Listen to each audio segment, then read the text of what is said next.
A year, former US Army soldier John Макинтайър was a foreign mercenary in Ukraine. Donetsk, me and all the boys. Say what's up, y'all.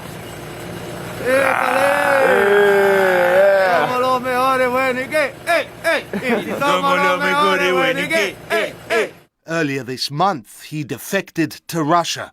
He brought everything with him: papers, files, intelligence and maps. The thing is, he always meant to. The first question is, why are you here?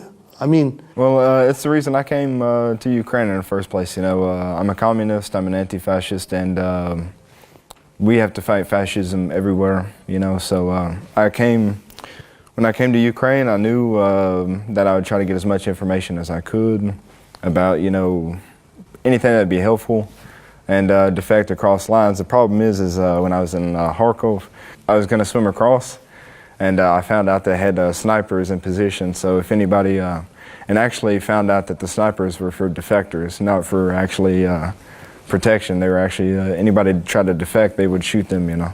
Since March 2022, John served in Ukraine's Foreign Legion and Nationalist Battalion Karpatskaya Sech. He saw and documented the Ukrainian war machine in all its ugly glory from the inside. He became part of it. God bless Ukraine, God bless America, but you, Russia. You, Russia. It's Russian. Russia. Can I step on this? Slava Ukraini. Heroям slava. It's Russia. Russia. As time went on, you know, I had to become more nationalistic, more Nazistic, you know, doing... Does that explain the videos where you were like Putin and... Yeah, of course. It's part of it to maintain my cover, because I got to become them. You know what I mean? If I'm going to be with them, I got to become them, you know, and doing the, you know, Hitler salute, stepping on Russian flags, everything. Oh yeah! Karpatska siege, baby. Slava Ukraina. Heroям slava. Slava, slava, slava. Yeah. When I first came, I kind of expected they wouldn't be that big of a problem. Like I kind of, you know, assumed that it was just like I didn't think there was actually that many. But when I came, I was really surprised. It was everybody have, you know, tattoos and Nazi symbolism. Sometime later on my Facebook page, I had pictures of Che Guevara and the Soviet Union, and I got questioned for having communist views, and I had to think quick on my feet, you know, and I just told him, I said, hey, I'm an anti-fascist. I'm here to fight Russian imperialism and the Nazis and this and that. And they said, no, the Russians aren't the Nazis, we're the Nazis. And who said this? Who said this? It was just some guys from Croatia or Czech. I can't remember what they were. But these are foreigners as well? Foreigners, yeah, foreigners. The proliferation and dominance of Nazi ideology, from swastikas to SS emblems, is well documented and studiously ignored by Western states and media. And we're supporting these guys, and these are supposed to be our ally, and we want to put them in NATO with us, and they can't even follow Geneva Convention, and they're supposed to be our friends. You know, like, this would never fly in America. The United States would never stand for this. Our whole country is literally burning in front of our eyes, and we're spending $500 million for these Nazis, billions of dollars for a Nazi government. You know, so that infuriates me, and it's time for the American people to stand up and take control of our country. Over the year, John spent most of his time in squads with foreign mercenaries. He watched and documented names, places, crimes, and much more. The Russian position is 3 kilometers here. Maybe in the night, one group come back in the position, they kill these pigs directly.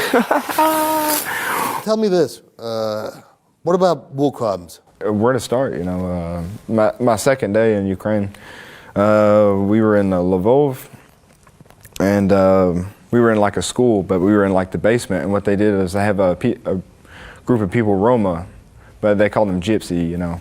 And what they did is they take the refugees and put them above us and the soldiers below. That way, if they bombed a school, they'd say, look, they bombed a school full of refugees. And this is a common practice in Donetsk, Kharkov, We occupy civilian houses next to houses that people are still living in. That way, if they bomb and kill civilians, they bring in the news crew and they say, look, this house, they blew up and they killed these civilians. But what the camera doesn't show you is to the left and to the right is a house is filled with military, you know. Of course, I haven't seen this in person, thank God, but I know that a lot of captured Russian soldiers, they'll take and they'll cut the genitalia with the knives and everything, and cut their stomachs open and slit their throats, cut their heads off and stuff like this, you know. Really horrible, horrible stuff, you know.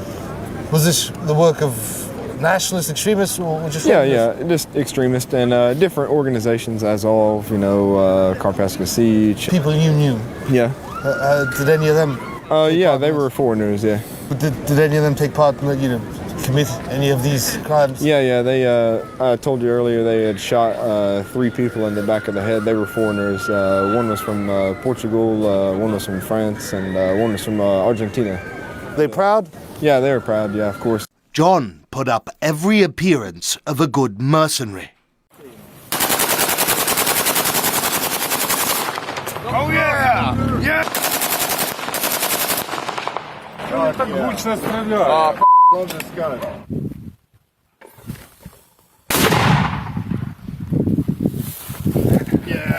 John came prepared. For years, he served in the US military. First Armored Division. It was hot out there. It was at Fort Bliss, Texas. How long were you in the military for? 2 years. 2 years. Yeah. Good 2 years and a or- month. Huh? Good years or... No, not really. Not really. A lot of drinking, you know. In the army? Oh yeah, of course. Normal, standard practice, of course. Really? Yeah, of course. On base? Yeah. Cocaine, everything, weed, anything you want, you know. Prostitutes, hookers, you know, everything. On base? Yeah, they arrested one guy. He was a cavalry scout, and he, in his barracks room, he had like bricks of cocaine. You know, he was like A dealer. Yeah, he was like the distributor for the whole base. But all that training in Texas, it didn't prepare him for this.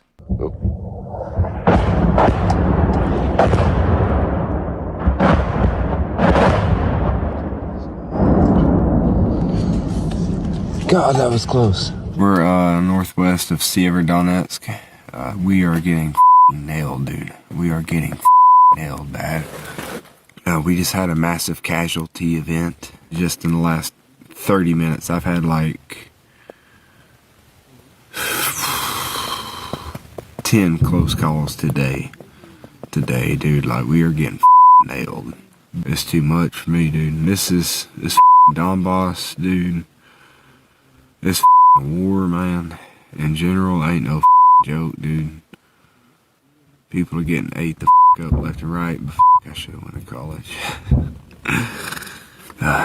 I've had a lot of moments where I'm like, oh my God, this is stupid, you know, what the hell am I doing, you know?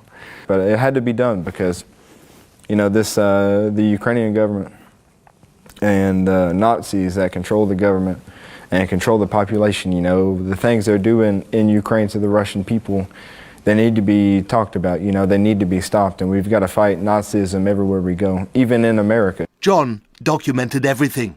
It was in his phone, his head, and in the papers he brought along.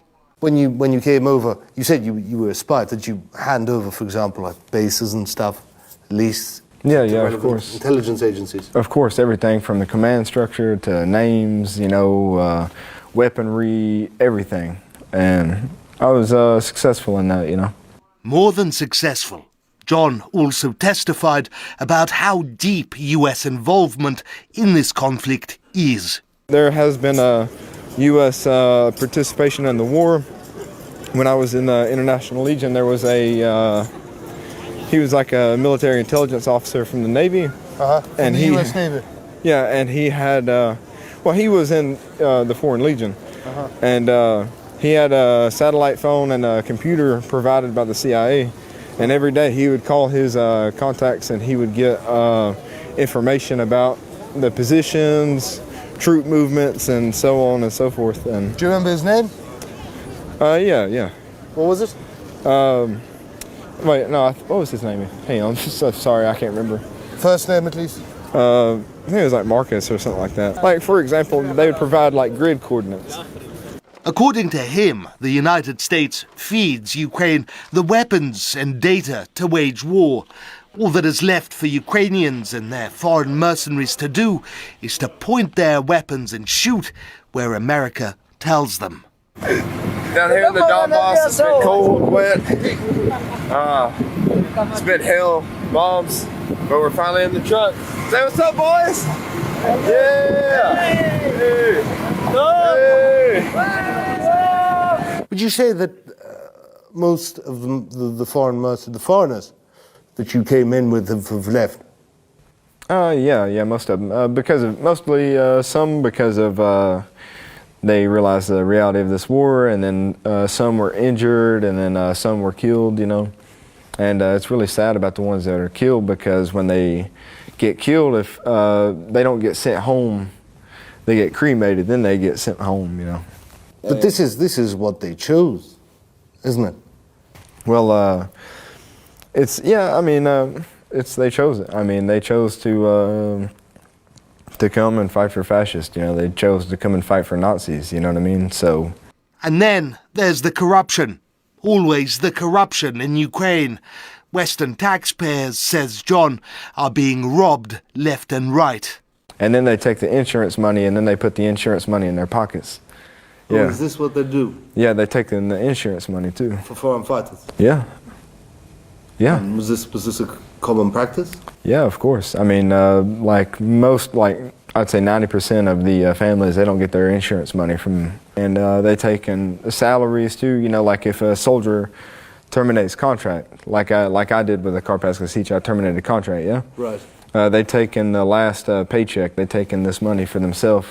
But this doesn't go back into the unit. It just goes straight to the commander's pocket. And it's not just with the insurance. It's with there's a huge black market going on with Javelin rockets, the M4 rifles, and M240 Bravo machine guns, and all the weaponry coming in. They take in all these and they sell it.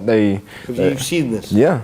Yeah, they stole, like, when I was in the Legion, they took like 20 Javelin rockets. They took like 60 M4s and like 20 M240s. Who took them? The logistics sergeant major and then the battalion commander, they were both in on it and stuff. They're actually... In Karpatska Sich or...? Legion. Yeah, in the Legion. Were they Ukrainians? Yeah, they were Ukrainians, yeah. These weapons then disappear. Some make their way overseas into the hands of terrorists, warlords, traffickers, jihadists and criminals, all courtesy of Western taxpayers. I noticed when I was in Ukraine, they have like a lot of military shops. And I remember one day I'm sitting there thinking, man, these helmets are really nice. You know, those almost look like the American helmets. And then what I realized is that all these helmets and body armor and these plate carriers and stuff coming in, they get stolen and then sold on the black market to these shops, and then the shop makes money off of it too. Nothing, it seems, is taboo for Ukraine, be it open Nazi ideology, war crimes, theft, or anything else. Nothing's holy. October 21st, we just got here. We're in Donetsk, somewhere in the Donbass. Yeah, in the Donbass, baby. And, my friend Aurelio. Hi. We're staying in this church for now. It's cold as heck, you know, we got some good food though, so. I actually was watching a documentary the other day of them torturing, I can't remember, they was trying to get him to say some Ukrainian word, and he couldn't say it, so they kept torturing him and stuff like that, because it's funny to them, you know. It's a hatred, you know, they hate these people. They hate the Russian people. They want to kill them. They want to genocide them. They want to remove them from the land. And America doesn't mind giving them money for this, because they know that they can send in companies like Texaco, Chevron Mobil, Shell, and so on and so forth to extract all that oil. And then they can send in the American agricultural companies like John Deere and International to make all the money from the agricultural side of it too. There are trillions at stake. Ukraine has already been told that it will have to repay ludicrous sums that the West spent on arms supplies. Ukraine is unlikely to ever be able to do that. What it can't pay in cash, it will have to pay in resources to Western companies. But for John, time has almost run out. I actually had to leave because I had actually planned before I left, I had also planned to infiltrate the Azov battalion and to gain information about their organization as well. But essentially what had happened was I was having a conversation about the war crimes being committed, and even worse than being a spy, I was compromised as a whistleblower, so which is worse, obviously, because that means a bullet to the back of the head. Really? Yes, anybody that confesses is known to about to confess war crimes, they get shot in the back of the head, you know. Have you seen this? No, I haven't, but a lot of people go missing, you know. A lot of people, they just go missing one day. Including foreigners? Including foreigners, yes. Earlier this month, John packed everything, papers, documents, maps, and so much more, everything he had gathered over the year, and made his long-planned defection. Essentially, I fled, I went to Odessa, and I actually had to call my mom. I'm like, look, I'm in too deep, you know, these people, they're about to kill me, and I was really emotional, and luckily my family was able to scrounge up $300 to send me so I could go to Chisinau. And then from Chisinau, once I had made contact and everything and got my visa, I went to Istanbul and then to Moscow on a plane. So Was you? yeah, I mean, it was nerve-wracking. I mean, I had been compromised, you know, and that meant that I was about to be executed. The wealth of information he has provided is already being used by the Russian military and law enforcement, who have lists of war crimes and now even more names to them. There is years of work